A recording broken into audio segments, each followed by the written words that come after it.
Baik, saya lanjutkan pembacaan Kisah Para Rasul 1.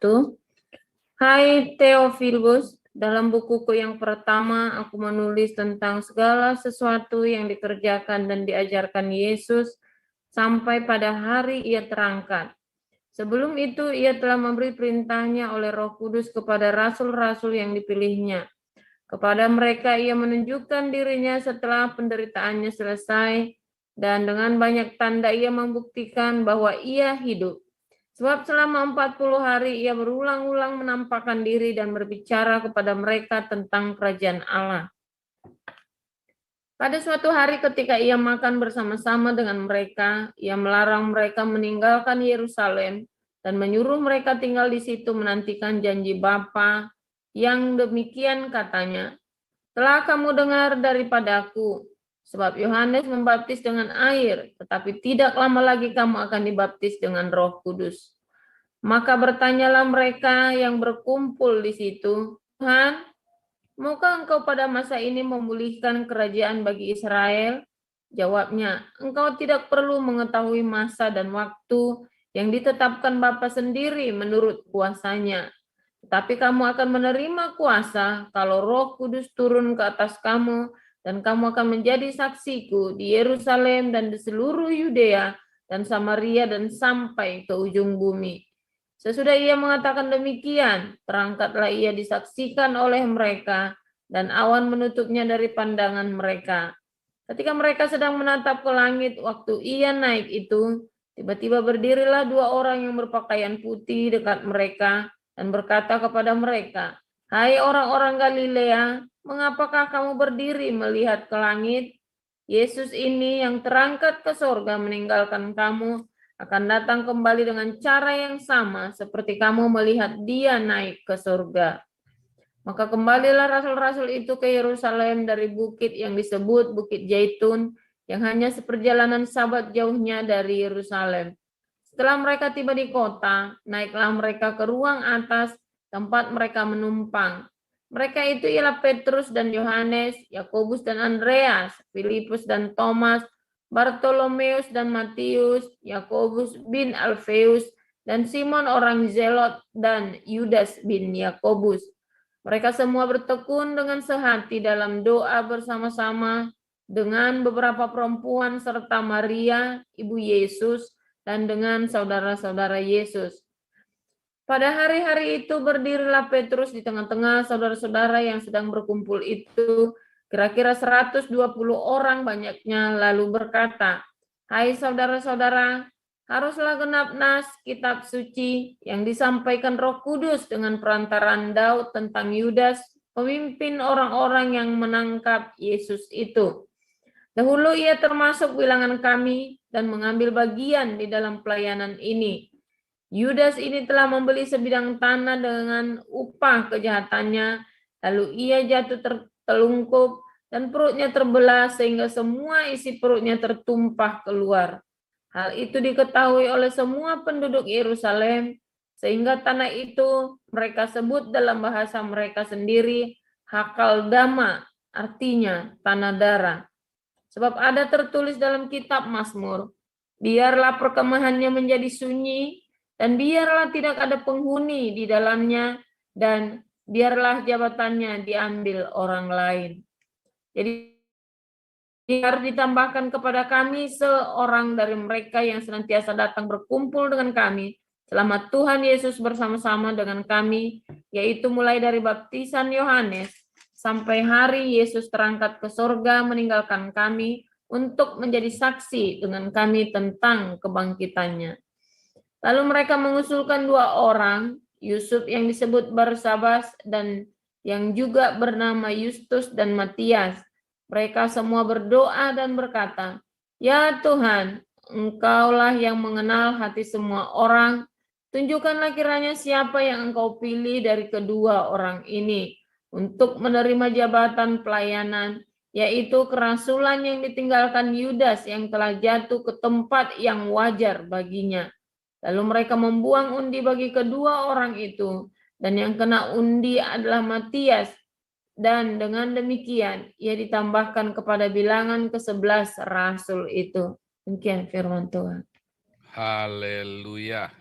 Luar biasa. Hari ini agak banyak lagi ya. Bacaan firman Tuhan cukup banyak hari ini. Ya, Ibu Ana membuka Matius 6 ayat 33 ya. Ada satu hal yang menarik dari kerajaan Israel. Ketika Israel itu jatuh dalam dosa, lalu dipulihkan. Artinya, jatuh dalam dosa, lalu dia dikalahkan musuhnya. Dari zaman hakim-hakim ya, jatuh dalam dosa, lalu Tuhan kirim hakim, kirim penyelamat. Jatuh dalam dosa, Tuhan kirim hakim, kirim penyelamat. Terus begitu ya. Nah, kemarin kita udah bilang ya, capek, buang waktu. Lebih energi yang dipakai untuk jatuh bangun dalam dosa itu lebih besar daripada untuk setia. Ya, kemarin kita sudah belajar itu ya. Energi yang kita pakai buat jatuh bangun, ya, jatuh bangun, jatuh bangun, jatuh bangun. Energinya itu besar sekali. Anda ketika jatuh mau bangun, itu butuh energi yang besar sekali loh. Lalu Anda jatuh lagi, bangun lagi. Waduh, energinya besar lagi tuh. Ya, jatuh lagi, bangun lagi. Dan Anda nggak kapok-kapok.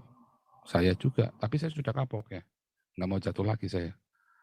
Nah, kalau Anda nggak kapok, terserah. Kalau saya sudah kapok.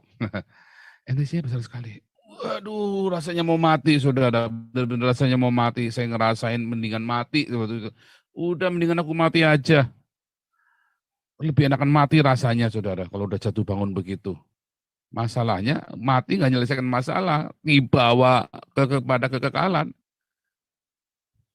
Itu masalahnya kan. Galau kan. Kalau sudah dibawa kepada kekekalan itu. Jadi mendingan, ya jangan mati. Ya bangun. Mendingan bangun. Kalau sudah bangun, lanjut. Jangan jatuh lagi. Gimana supaya jangan jatuh lagi? Ya Anda harus lahir baru. Supaya jangan jatuh lagi, ya lahir baru. Nggak ada cara lain. Ya, nggak ada pilihan lain. Anda harus lahir baru supaya Anda jangan jatuh lagi. Kalau Anda nggak lahir baru, ya jatuh bolak-balik jatuh. Setelah lahir baru, Anda harus hidup dikuasai oleh rema. Tenggelam di dalam roh. Rema itu yang akan memimpin hidupmu. Jadi baca logos, lakukan, baca logos, lakukan. Lalu itu jadi rema, rema itulah yang jadi iman. Jadilah iman kita bertumbuh, nggak jatuh-jatuh. Karena orang yang dipimpin oleh roh, dagingnya dia akan hilang. Hiduplah oleh roh, maka kamu tidak akan dipimpin oleh daging. Bukan Anda fokus kepada dagingnya, wah ngereh awak, wah nggak perlu. Hiduplah oleh roh, oleh rema, otomatis daging itu hilang. Makin rema makin kuat, daging itu makin hilang. Rema itu makin kuat, daging makin hilang. Nah, kemudian bagi Anda yang sedang jatuh sekarang, ya seperti raja-raja Israel, mintanya dipulihkan. Semua juga minta dipulihkan, saya juga. Ya, lagi kolaps, lagi cerai, lagi ruwet. Ya semua juga mintanya dipulihkan, siapa yang enggak? Anak lagi ruwet, anak masuk penjara kena narkoba, semua juga pengennya dipulihkan. Anak sakit, orang tua sakit, kita lagi sakit mau mati, ya kanker stadium 4, semua juga mintanya dipulihkan. Tapi itulah yang diajarkan gereja. Di dalam Yesus ada keselamatan, betul. Di dalam Yesus ada kesembuhan, oh betul. Terus buat apa kalau sembuh terus? Ya buat sembuh, biar memuliakan nama Tuhan, gundulmu peyang, bohong. Nyatanya setelah disembuhkan Tuhan, gak tambah memuliakan Tuhan, tambah bikin masalah di gereja. Setelah dipulihkan sama Tuhan, malah kawin lagi. Ayo. Bohong semuanya kan. Nah, isinya penuh dengan kemunafikan-kemunafikan. Buat apa setelah dipulihkan? Pertanyakan itu kan. Nah, saya berjanji Tuhan, saya percaya dengan janjimu. Yang saya tidak percaya adalah iblis di dalammu. Kan begitu kan? Tuhan kan bilang gitu, saya percaya dengan kamu, tapi iblis di dalam kamu itu menguasai hidupmu. Kenapa? Karena ketika orang-orang Israel ini minta dipulihkan, yang dipulihkan adalah jasmaninya. Bukan onderdil di dalamnya, bukan microchipnya, ya kan? Bukan chipnya yang dipulihkan, Tapi tampak luar, wah Anda kalau pasang komputer baru itu ya, wah ganti semua, LCD-nya ganti baru, casing-nya ganti tower yang baru, kalau perlu tower 7 tingkat, ya kan dikasih lampu disco kelap-kelip, tetapi chipnya tetap prosesornya Pentium 2, ya ruwet, jangkrik, ya kan, ya tetap jangkrik. Lebih baik kasihnya reot, nggak apa, yang penting prosesornya sudah Core i7 yang octa-core, yang sudah generasi terakhir. Gitu? Nah, itu masalahnya. Kita ingin pemulihan di fisik. Semua orang Israel mikirnya begitu, murid-murid Yesus juga mikirnya begitu. Ya Tuhan, maukah engkau memulihkan kerajaan Israel? Nah, Tuhan bilang, oh nanti dulu, beresin dulu inner man-nya. Beresin inner man-nya, dan butuh 2000 tahun buat beresin inner man-nya orang-orang Yahudi ini. Sampai di genosida bolak-balik ya. Sampai dieradifikasi bolak-balik untuk orang-orang Yahudi ini ya. Sampai cuma tinggal 18 juta aja di seluruh dunia orang Yahudi. Manusianya sudah 7,4 miliar, 7 miliar, orang Yahudinya cuma 18 juta. Innernya diberesin, disiplinnya ya. Makanya itu tadi Tuhan bilang carilah dahulu kerajaan Allah dan kebenarannya. Sadek, dikayosune, sadek. Sadek itu nanti kalau diturunkan jadi kata sedekah. Ya diakonia lagi gak jauh-jauh ya. Tapi memang kebenaran itu dari kata sadek. Dan sadek itu diturunkan katanya menjadi sedekah. Asal kata sedekah itu dari sadek memang ya.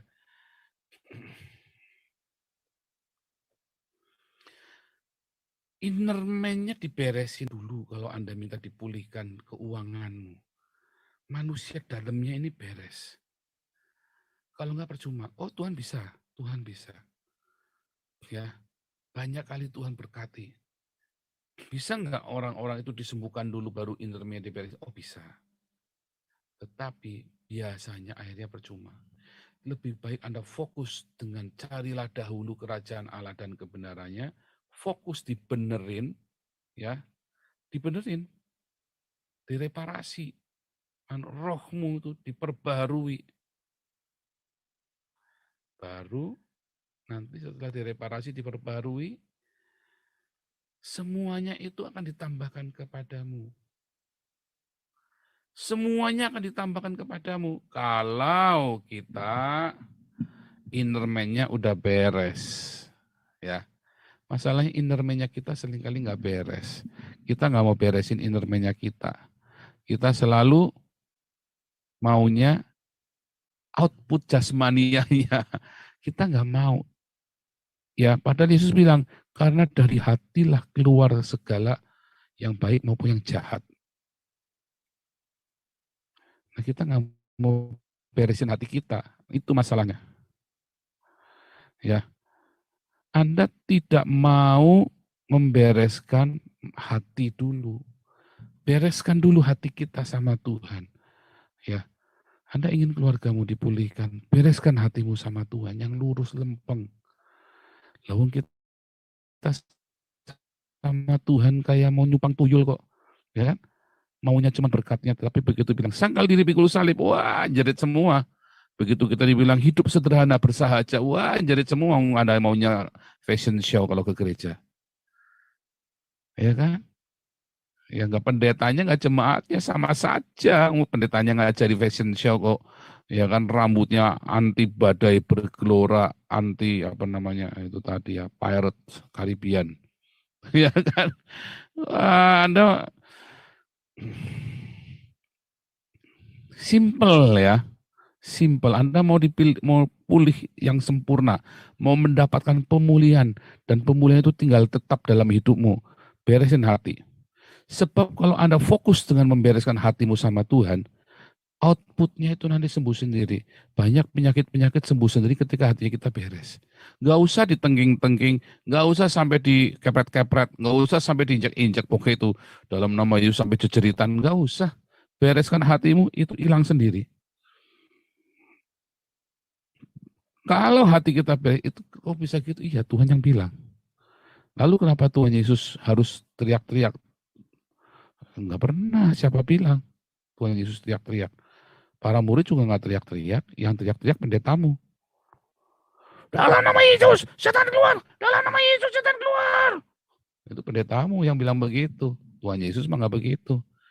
Hanya dengan sepatah kata saja, ia menghardik dan mengusir setan-setan. Mengusir segala kelemahan. Sepatah kata. Ya, hanya sepatah kata saja. Nggak pakai jejeritan, nggak pakai kejang-kejang, kejar-kejar. Nggak macam pendeta-pendetanya yang ada di sono, ya kan? Cool, ya kan? Kenapa? Karena inner man-nya itu benar. Para rasul itu bahkan nggak usah ngomong-ngomong ini sapu tangannya kirim aja, sembuh.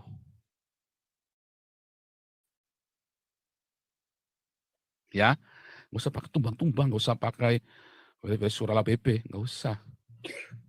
Beresin hati kita, beresin manusia rohania kita. Caranya gimana? Baca firman, ya logos, lakukan. Nggak jauh-jauh ya. Diakonia, marturia, triggernya. Supaya Anda langgeng, lancar, disertai dengan sangkal diri, pikul salib, rendah hati. Ya, itu caranya. Beresin. Begitu rema itu menguasai dirimu, itulah yang namanya lahir dari air dan roh. Lahir baru. Dan kemudian dipimpin oleh rema. Itu nanti ya setan orang doyan, demit orang dulit.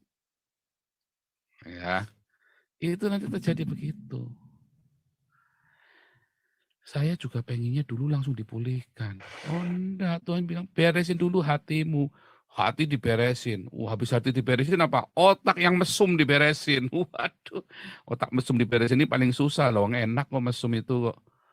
Ya kan? Mesum itu enak. Apa yang mau diberesin Tuhan? Saya bilang hati diberesin bisa Tuhan. Otak diberesin sudah error nih. Tiap hari mangkalnya di Alexis. Gimana beresin otak coba?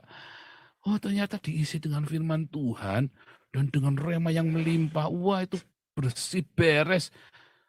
Ajaib memang ya firman Tuhan itu ya. Akhirnya ya ini Anda hari ini kan tiap hari menikmati pewahyuan-pewahyuan yang baru kan. Firman Tuhan yang selalu baru kan setiap hari. Karena otak yang bersih. Diberesin dengan apa? Engkau memang sudah bersih oleh logos. Pertama dari logos. Logos dilakukan jadi rema. Bersih. Bersih. Ya, metanoia. Makanya saya kadang-kadang ya untuk murid-murid yang ya dalam pemuridan kita. Ya, kenapa mereka masih begitu ya nggak metanoia? Iya karena nggak rajin baca Alkitab. Nggak mau rajin baca Alkitab. Saya nggak berkata Anda rajin baca Alkitab terus bisa jadi astronot, bisa jadi dokter ya. Itu mah khayal itu. Enggak ya. Baca Alkitab itu supaya otak Anda jangan error. Daripada Anda isi otak Anda dengan drama Korea, dengan film bokep, dengan gosip-gosip nggak jelas. Isi otak kepalamu dengan firman Tuhan. Tentu Anda harus sekolah yang kudu belajar. Nggak belajar ya nggak lulus. Saya dulu banyak baca Alkitab, tapi nggak belajar. Bisa lulus saja sudah bagus waktu SMA. Nah waktu kuliah saya banyak baca Alkitab, tapi saya juga belajar. Jangan nggak belajar. Baca Alkitab itu untuk membersihkan metanoia, cara berpikir kita, perspektif kita, paradigma kita, terminologi yang salah, dibenar-benarin baca Alkitab yang detail, yang rapi. Begitu, ya. Baca Alkitab itu bukan supaya Anda bisa jadi dokter, pinter. Enggak. Tapi supaya membersihkan paradigma-paradigma kita. Sambil baca Alkitab, Anda lakukan. Jangan cuma hafal Alkitab tetapi Anda tidak melakukannya. Percuma. Anda cuma hafalan cuma buat pamer doang, apalagi cuma buat sport otak. Percuma. Capek. Ya, membaca banyak buku melelahkan badan. Katanya Amsal kan. Katanya apa? Pengkhotbah ya. Tapi kalau Anda membaca dan merenungkannya siang dan malam, ya Alkitab itu adalah buku yang ajaib, yang mengajarkan kehidupan, supaya Anda jadi bijaksana, supaya Anda jadi berpengertian, supaya Anda manusia rohnya jadi baru. Apalagi kemudian dilakukan dengan segenap hatimu.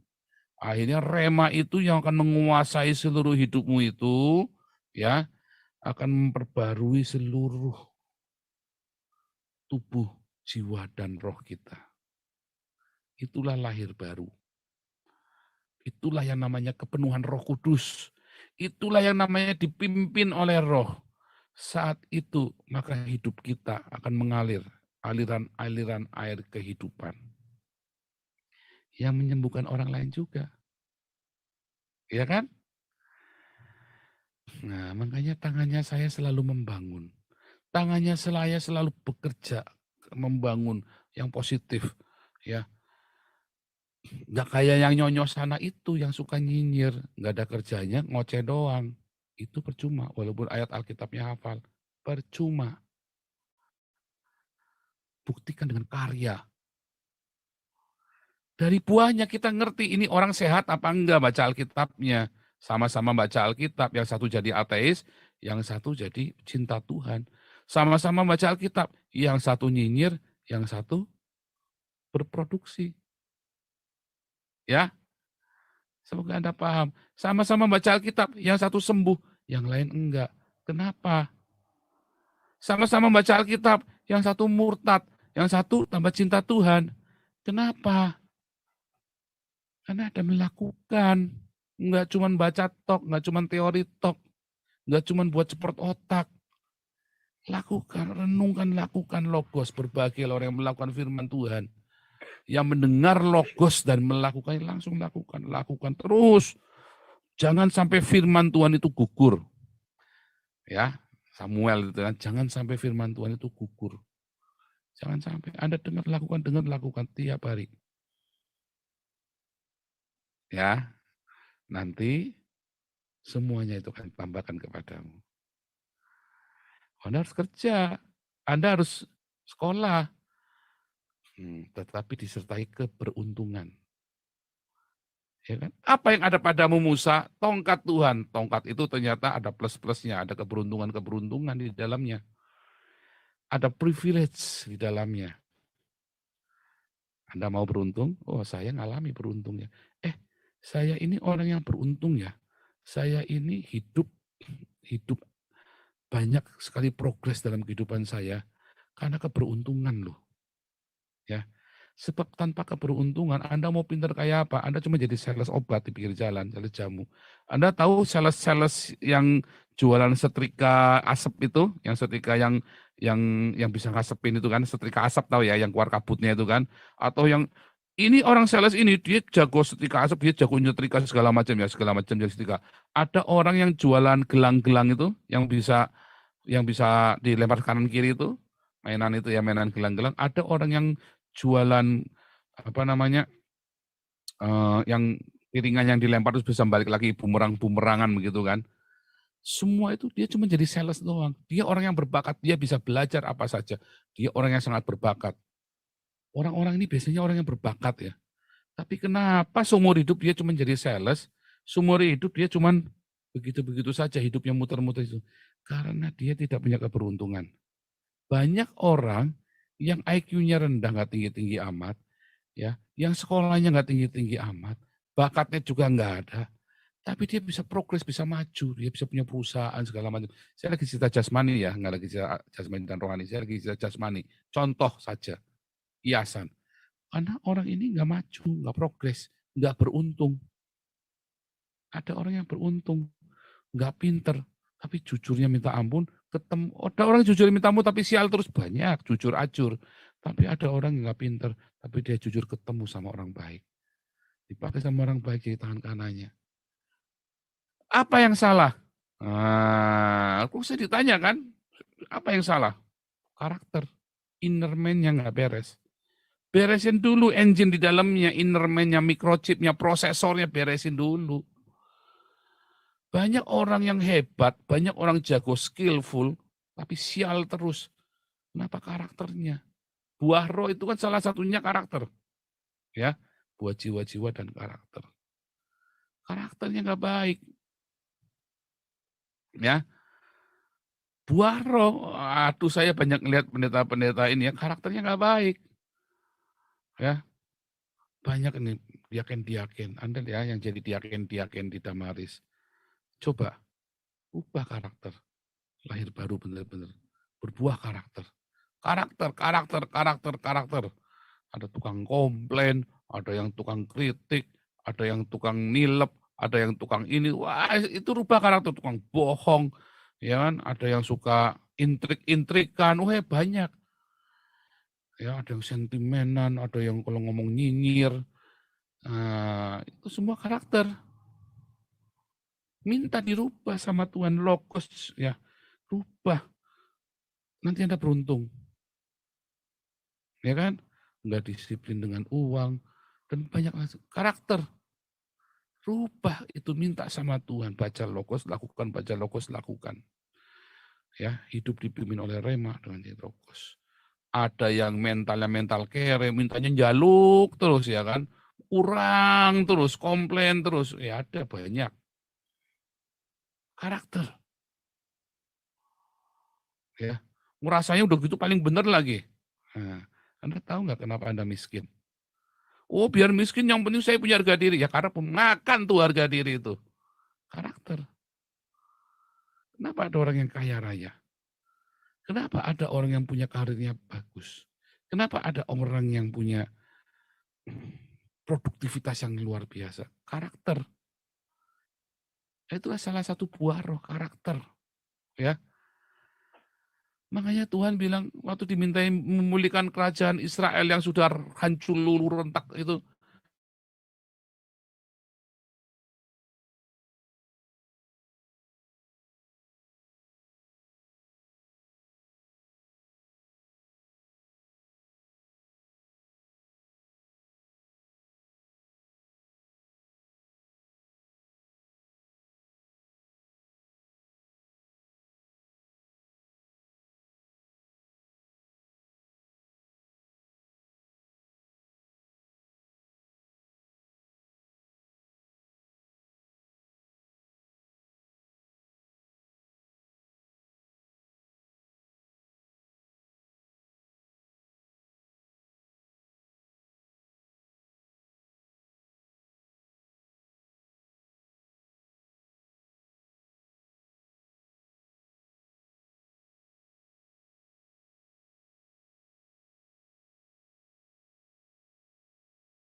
iya,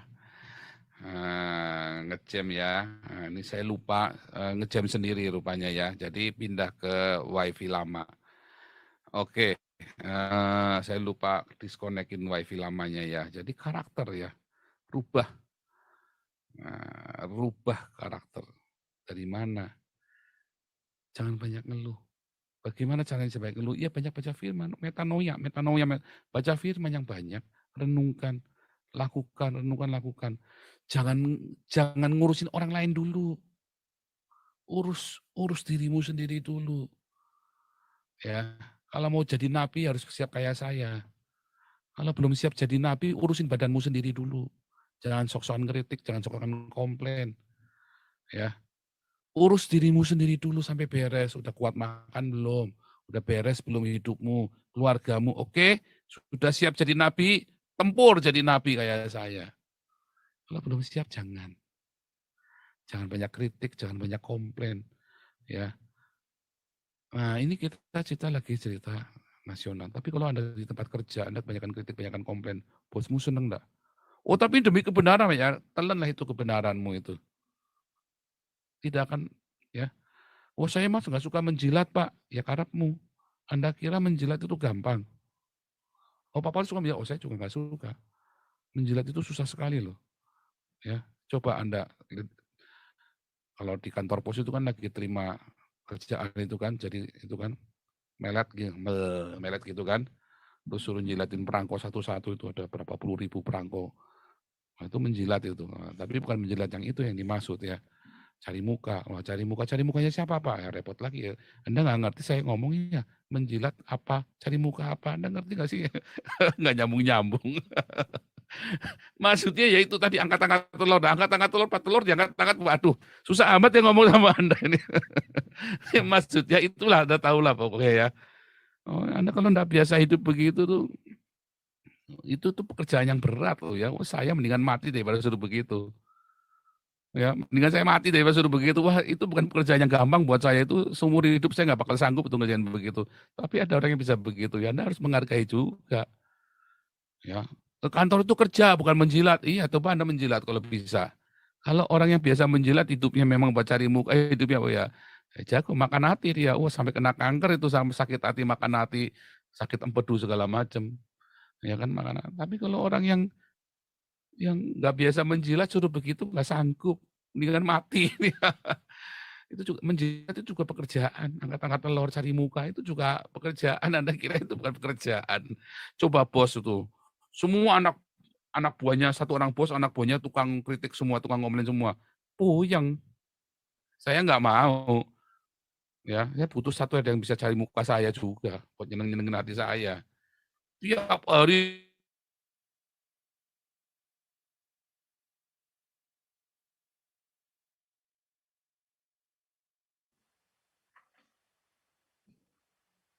Nge-lag lagi Pak Pol. Bu Ana,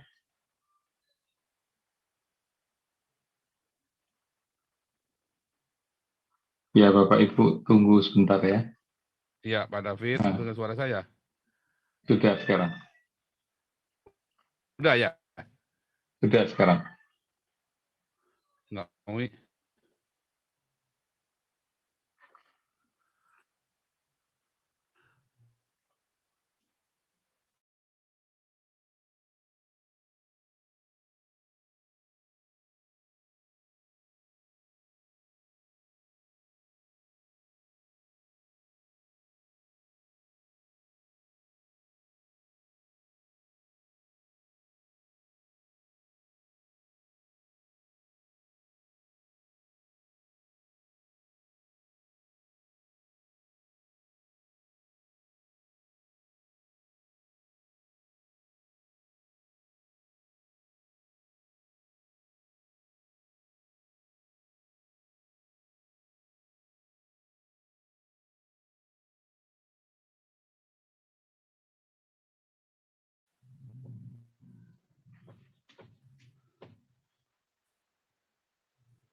Ya, oke gitu ya. Jadi intinya adalah beresin manusia di dalam kita. Ya, intinya begitu. Kita mau bicara begitu. Nah, banyak orang nggak sadar kalau dia belum beres. Lalu dia berusaha beresin orang lain. Salah. Ya, salah. Beresin dulu inner man kita. Beresin karakter kita. Jangan sok-sokan jadi nabi kalau belum sanggup. Saya mengatakan kebenaran, salah. Ya, saya pusing kalau tiap hari anak buah saya pusing. Ya kalau ada bos yang sanggup begitu ya terserah, kalau saya nggak sanggup. Baik-baik saja. Ya, lakukan pekerjaanmu. Saya butuh orang yang kerja untuk kritik. Serius ya. Mari itu tukang kritik. Ya, mari itu tuh orang kerja yang mau sama-sama melayani. Melayani itu bukan kritik ya. Nggak butuh orang komplain. Wah, sombong kali Pak itu. Ya, itulah. Anda berhasil, ya, jangan banyak komplain. Dikira pengurus-pengurus ini nggak mikir. Mikir loh. Kasih masukan itu beda dengan komplain ya. Kasih masukan itu beda dengan kritik. Kasih masukan itu ide bersama. Tapi kalau nggak diturutin, terus ngamuk. Nah itu namanya komplain.